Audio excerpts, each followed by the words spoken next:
L'idée d'un musée consacré à l'histoire de Paris est née sous le Second Empire, dans le contexte des transformations parisiennes, des transformations du baron Haussmann. Et pour les Parisiens, il était important de conserver le souvenir de ce vieux Paris qui disparaissait. Le comte de Liéville était un de ces collectionneurs qu'on appellerait aujourd'hui compulsifs. À l'époque, on disait un amateur de curiosité qui collectionnait un peu tout. C'était d'ailleurs un personnage qui s'intéressait un peu à tout, depuis les insectes et les gastéropodes jusqu'à l'art dramatique ou la peinture. Et il avait quand même un goût très très prononcé pour toute la période révolutionnaire, et pendant des décennies, il a collectionné tout ce qui concernait le Paris de l'époque révolutionnaire, aussi bien des peintures, des estampes, des livres, des sculptures, des documents d'archives, et il avait constitué ainsi un fonds de plusieurs dizaines de milliers d'objets.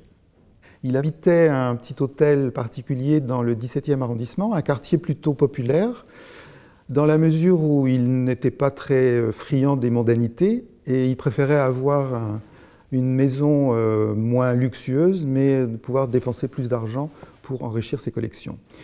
Et il avait rassemblé donc des milliers d'objets dans le premier étage de cette maison, et cette collection était accessible au public.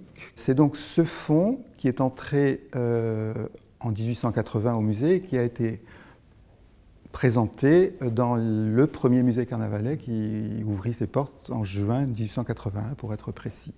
Et si on se remet dans le contexte de l'époque, 1881, c'est le début de l'affirmation d'un nouveau régime, la Troisième République. La création d'un musée consacré à la Révolution française était dans l'air du temps. Et le musée carnavalet, c'est aussi le musée de la Révolution française. Donc à ce moment-là, les visiteurs pouvaient, en parcourant le musée, voir les collections archéologiques parisiennes, c'est-à-dire toutes les trouvailles qui avaient été faites dans le sous-sol parisien, notamment pendant les travaux haussmanniens, et les collections du comte de Liéville qui étaient présentées d'une manière extrêmement dense dans 3 ou 4 salles du musée. Et à ce moment-là, on présentait tout, c'est-à-dire qu'il y avait 600 céramiques, les 600 céramiques étaient présentées. Il y avait cette idée d'exhaustivité à l'époque qui a disparu aujourd'hui, parce qu'on est un peu effrayé par une salle remplie de 600 céramiques.